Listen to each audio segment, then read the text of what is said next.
आज की इस गहन चर्चा में हम एक ऐसे विषय को डिकोड कर रहे हैं जो जो सुनने में तो बहुत मामूली लगता है, लेकिन असल में ना पूरी जीवन की दिशा बदलने की ताकत रखता है।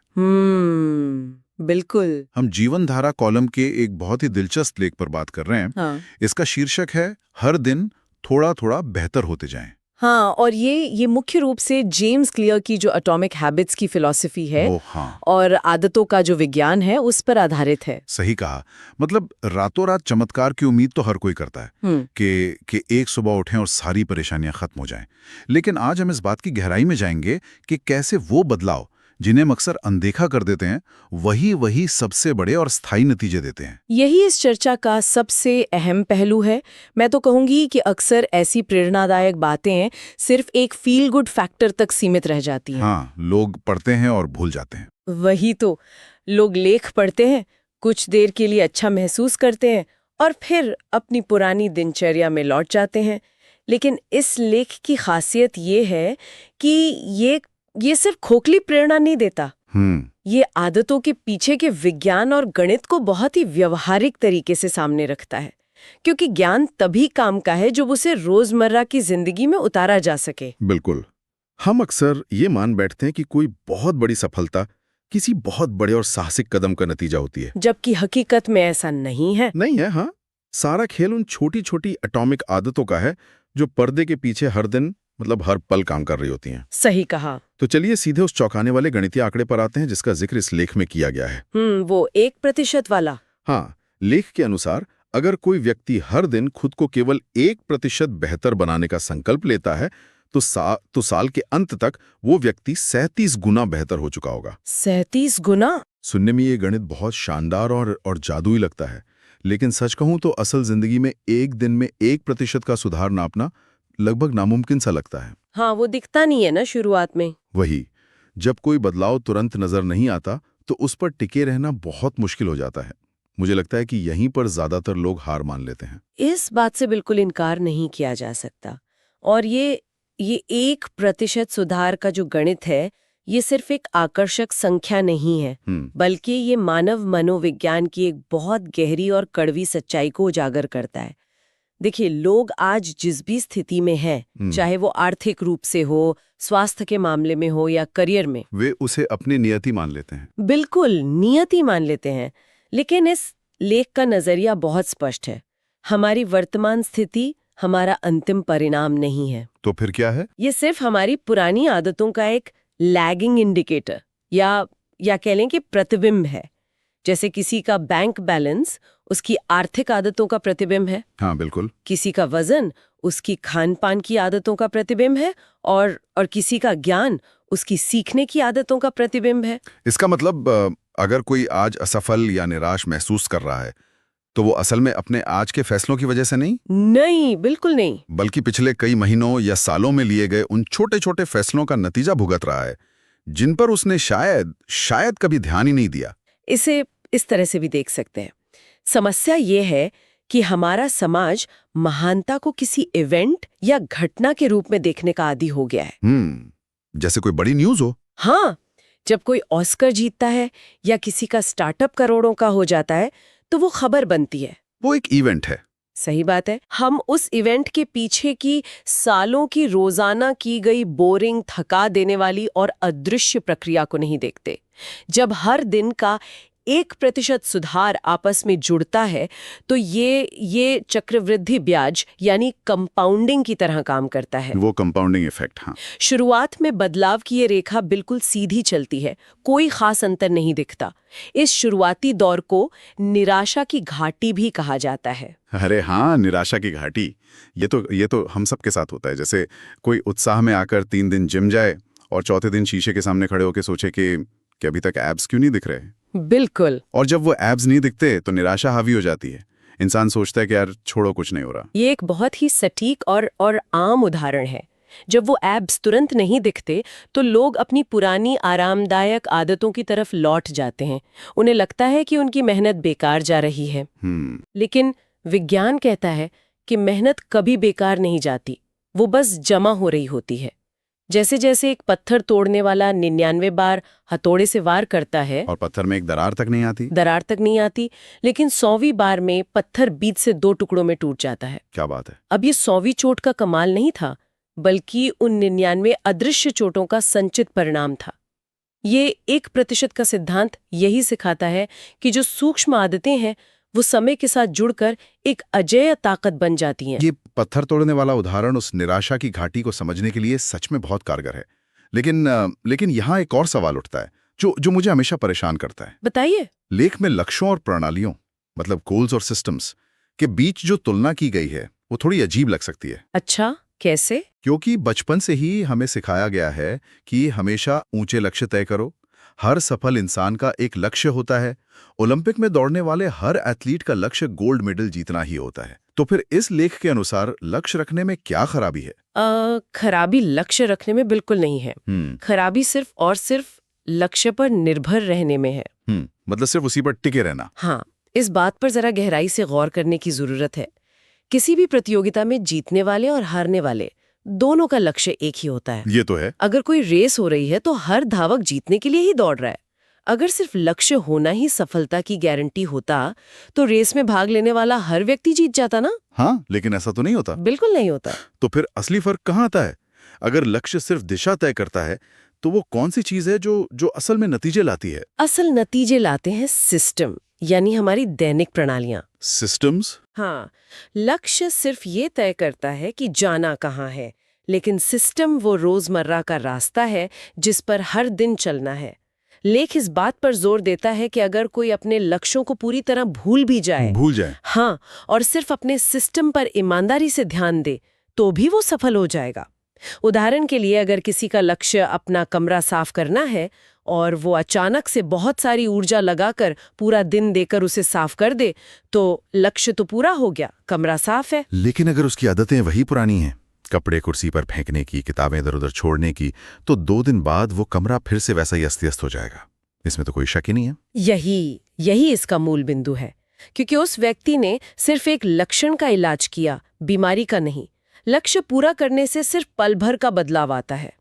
लेकिन इसके विपरीत, अगर कोई कमरा साफ रखने का एक छोटा सा सिस्टम बना ले, जैसे हर चीज को इस्तेमाल के बाद वापस उसकी तय जगह पे रखना, तो उसे कभी कमरा साफ करने के लिए अलग से पूरा दिन नहीं निकालना पड़ेगा। बिल्कुल, कमरा हमेशा साफ ही रहेगा। मुझे लगता है कि सिर्फ लक्ष्यों के पीछे भागने में एक और बड़ी मनोवैज्ञानिक समस्या भी है। वो क्या? जब हम किसी लक्ष्य पर बहुत ज्यादा ध्यान केंद्रित करते हैं तो हम अनजाने में अपनी खुशी को भविष्य के लिए टाल देते हैं। ओहो, बिल्कुल सही पॉइंट पकड़ा। इंसान सोचता है जब मेरा इतना वजन कम हो जाएगा तब मैं खुश हो जाऊंगा, या जब मेरा प्रमोशन हो जाएगा तब मैं खुद को सफल मानूंगा। और जब तक वो दिन नहीं आता, इंसान एक निरंतर तनाव और असफलता की भावना में जीता रहता है। ये तो एक तरह की मानसिक कैद हो गई ना। हाँ, एक बहुत बड़ी मानसिक कैद। और मजेदार बात यह है कि लक्ष्य हासिल करने के बाद भी वो खुशी बहुत ही कम समय के लिए टिकती है। हाँ, फिर नया लक्ष्य आ जाता है। बिल्कुल, जैसे ही एक लक्ष्य पूरा होता है, इंसान तुरंत दूसरा उससे बड़ा लक्ष्य बना लेता है। ये एक यो-यो इफेक्ट की तरह काम करता है। कई धावक महीनों तक मैराथन की कड़ी तैयारी करते हैं, लेकिन जैसे ही रेस खत्म होती है, अगले दिन से वो दौड़ना ही छोड़ देते हैं। अरे हाँ, ऐसा बहुत होता है। क्यों?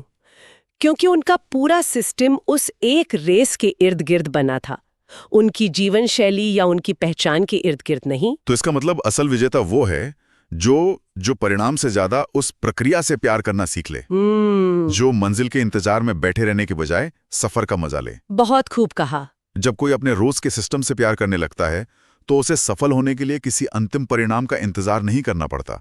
उसका हर दिन उस सिस्टम में बने रहना ही उसकी सबसे बड़ी सफलता बन जाती है। और यही सिस्टम थिंकिंग की असली ताकत है।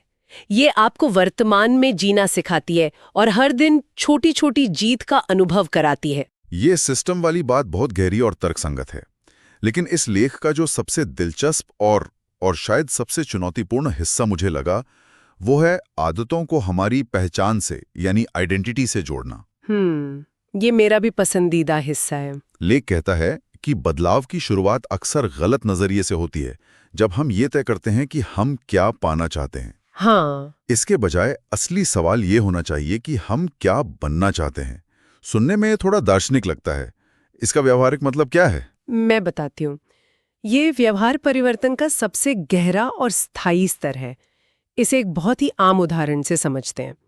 मान लीजिए कि दो लोग सिगरेट छोड़ने की कोशिश कर रहे हैं। ठीक है। जब पहले व्यक्ति को सिगरेट ऑफर की जाती है तो उसका जवाब होता है, नहीं शुक्रिया, मैं सिगरेट छोड़ने की कोशिश कर रहा हूँ। तो सुनने में तो ये बहुत ही सकारात्मक और सही जवाब लगता है।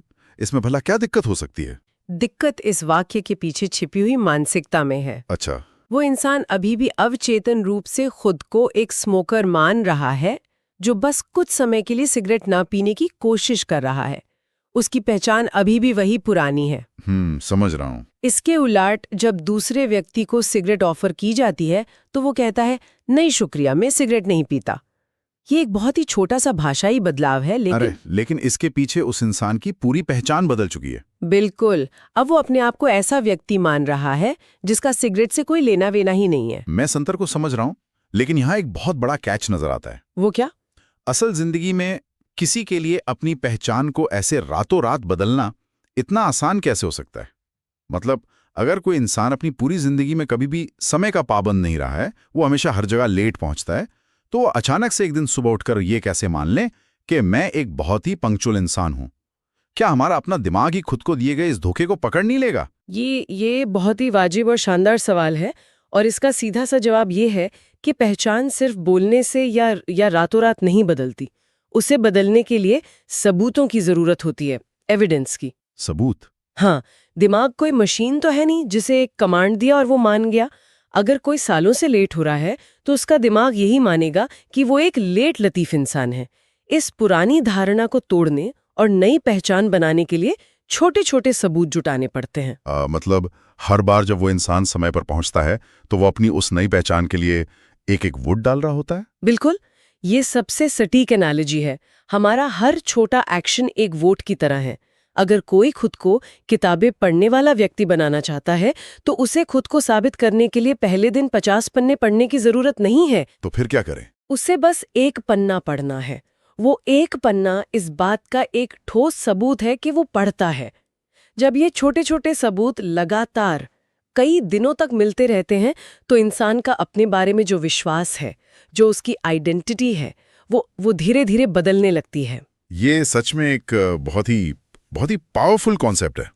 जब कोई काम हमारी पहचान का एक अटूट हिस्सा बन जाता है तो उसे करने के लिए हमें किसी भारी मोटिवेशन या बहुत ज्यादा विल पावर की जरूरत नहीं पड़ती। एकदम सही। वो काम इंसान का स्वाभाविक स्वभाव बन जाता है।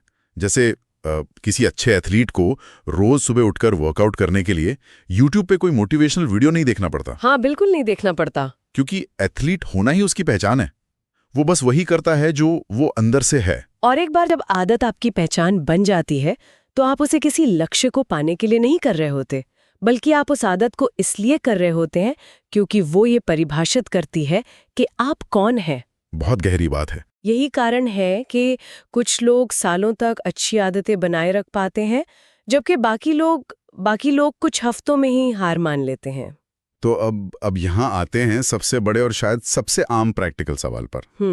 मान लिया कि सिस्टम बनाना बहुत ज़रूरी है, पहचान बदलना भी ज़रूरी है, सबूत जुटाने वाली बात भी पूरी तरह समझ आ गई, लेकिन ये सब शुरू कैसे करें? हाँ, शुरुआत सबसे मुश्किल होती है। वही ना, वो जो पहला कदम उठाने में एक भारी मानसिक रुकावट, एक घबराहट या फ्रिक्शन महसूस होता है, उसका क्या करें? हर साल 1 जनवरी को दुनिया भर में लाखों लोग नई आदतें शुरू करने का संकल्प लेते हैं। रेजोल्यूशंस, हाँ। हजारों रुपए की सेल्फ हेल्प किताबें खरीद लेते हैं जो फरवरी आते आते सिर्फ चाय के कप रखने का स्टैंड बनकर रह जाती हैं। बिल्कुल। जिम की महंगी मेंबरशिप ले ली जाती है और फिर पूरे साल माशक्ल नहीं दिखाई जाती। इस शुरुआत की रुकावट को कैसे तोड़ा जाए? घबराता है।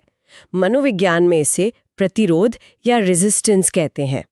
जब भी हम कोई नया और बड़ा काम शुरू करने की सोचते हैं, चाहे वो पढ़ाई हो, व्यायाम हो या कोई नया प्रोजेक्ट, तो हमारा दिमाग तुरंत उसके लिए जरूरी ऊर्जा और समय का हिसाब लगाने लगता है और घबराकर पीछे हट जाता है। हाँ, जैसे अगर कोई सोचे कि उसे रोज सुबह उठकर 1 घंटा जिम करना है, तो दिमाग तुरंत 50 बहाने सामने लाकर रख देगा कि आज तो बहुत थकान है, मौसम खराब है, आज समय नहीं है, कल से पक्का शुरू करेंगे। और वो कल कभी नहीं आता। कि किसी भी नई आदत को इतना छोटा कर दो कि उसे शुरू करने में 2 मिनट से ज्यादा का समय ही न लगे। रोज 1 घंटा जिम जाना है, इस भारी भरकम लक्ष्य को बदलकर सिर्फ इतना कर दो कि मुझे रोज अपने जिम के जूते पहनने हैं। जूते पहनने हैं, सिर्फ जूते पहनने से तो कोई इंसान फिट नहीं हो जाएगा। सुनने में तो ये नियम थोड़ा थोड़ा हास्यास्पद और अव्यावहारिक भी लगता है। बाहर से देखने पर यह जरूर हास्यास्पद लगता है, लेकिन इंसानी मनोविज्ञान के हिसाब से ये बहुत ही गहरी और चतुर चाल है। कैसे? यहां हमारा मुख्य मकसद उस एक दिन में फिट होना या वजन कम करना नहीं है। यहां हमारा इकलौता मकसद है शुरुआत करने की आदत डालना। इसे आदतों के विज्ञान में ऑप्टिमाइज करने से पहले स्टैंडर्डाइज करना कहा जाता है। मतलब पहले आदत बने तो सही। बिल्कुल। आप किसी आदत को बेहतर तब तक नहीं बना सकते जब तक कि वो आदत आपके जीवन में मौजूद ही ना हो। जो इंसान रोज बिना नागा 2 मिनट के लिए जिम के जूते पहनने की आदत डाल लेगा, इस बात की बहुत ज्यादा संभावना है कि जूते पहनने के बाद वो सोचेगा कि अब जूते पहन ही लिए तो चलो थोड़ा वार्म अप ही कर लो। ओहो, मतलब मुख्य खेल उस शुरुआती मानसिक दीवार को तोड़ना है। एकदम सही। एक बार आप किसी तरह एक्शन मोड में आ गए तो गति या मोमेंटम अपने आप आपके पक्ष में काम करने लगता है। यही इस नियम का जादू है। भौतिकी का एक नियम है जड़त्व या इनर्शिया। जो चीज रुकी हुई है वो रुकी ही रहना चाहती है और जो चल रही है वो चलते रहना चाहती है। तो बस चलना शुरू करना है। हाँ, कोई भी नया काम करते समय पहला कदम उठाना हमेशा सबसे भारी होता है। 2 मिनट का नियम उस पहले कदम को इतना हल्का और आसान कर देता है कि दिमाग उसे टालने का कोई बहाना ही नहीं सोच पाता। सही बात है। एक पूरी किताब पढ़नी है कि भारी विचार को बदलकर सिर्फ एक पैराग्राफ पढ़ना है। पूरे घर की सफाई करनी है से बदलकर सिर्फ एक दराज साफ करनी है। ये सच में बहुत काम की रणनीति है, क्योंकि कई बार हम सिर्फ परफेक्शन या पूर्णता के इंतजार में हाथ पर हाथ धरे बैठे रहते हैं। हाँ, कि एकदम सही समय आएगा। हमें लगता है कि जब हमारे पास शांति से बैठने के लिए पूरा 1 घंटा होगा, हाँ। तब हम पूरा ध्यान लगाकर 50 पन्ने पढ़ेंगे। और हमारी इस भागदौड़ भरी जिंदगी में वो बौद्ध समय कभी आता ही नहीं। कभी नहीं आता। लेकिन अगर हम इस 2 मिनट वाले नियम से शुरुआत करें तो कम से कम हम शून्य पर तो नहीं खड़े रहेंगे, हम कुछ तो आगे बढ़ेंगे। और ये बात घूम फिरकर वापस उसी 1% वाले गणित पर आकर जुड़ जाती है। बूंद बूंद से ही सागर भरता है। और सबसे बड़ी बात यह है कि ये 2 मिनट का नियम हमें उस पहचान को बनाने के लिए वो सबूत देने लगता है जिसकी हमने पहले बात की थी। हाँ, वो वोटिंग वाला कॉन्सेप्ट। बिल्कुल। भले ही किसी ने सिर्फ 2 मिनट के लिए 1 पन्ना पढ़ा हो, लेकिन उस दिन के लिए उसने खुद को ये साबित कर दिया कि वो एक रीडर है। उसने एक वोट डाल दिया। यही निरंतरता भविष्य के बड़े बदलावों की नींव रखती है। तो अगर आज के इस पूरे विश्लेषण को समेटा जाए तो जो तस्वीर उभर कर सामने आती है वो बहुत ही स्पष्ट और उम्मीद जगाने वाली है। सफलता या महानता आसमान से गिरने वाली कोई चीज नहीं है।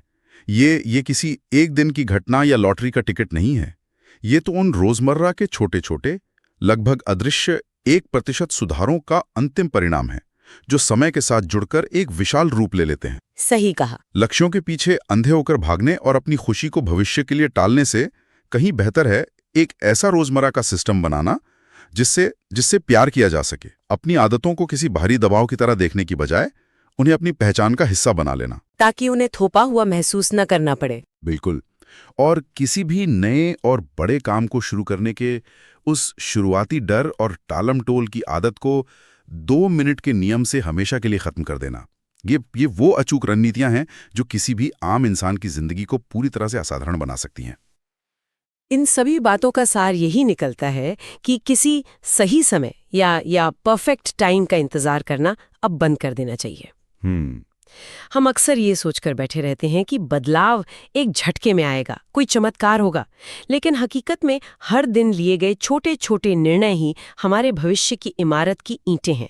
जो काम आज बहुत मामूली या बेकार लग रहा है, कंपाउंडिंग की ताकत से वही कल सबसे बड़ा और चौंकाने वाला परिणाम ला सकता है। बस शर्त यह है कि उस प्रक्रिया में बिना रुके निरंतरता होनी चाहिए। वाकई आज की इस चर्चा ने रोजमर्रा की आदतों को देखने के नजरिए को एक नई दिशा दी है। 1% सुधार की ये थ्योरी बेहद प्रेरणादायक है कि कैसे रोज का थोड़ा सा सकारात्मक बदलाव हमें 1 साल में 37 गुना बेहतर बना सकता है। बिल्कुल। लेकिन इस चर्चा को खत्म करने से पहले एक ऐसा पहलू है जिस पर विचार करना बहुत जरूरी लगता है, क्योंकि हर सिक्के के 2 पहलू होते हैं। सही बात है। अगर हर दिन का 1% सकारात्मक सुधार इतना बड़ा चमत्कार कर सकता है तो विचार करने वाली बात यह है कि अनजाने में अपनाई गई वो कौन सी 1% नकारात्मक सूक्ष्म आदत या माइक्रो हैबिट है जो बिना कोई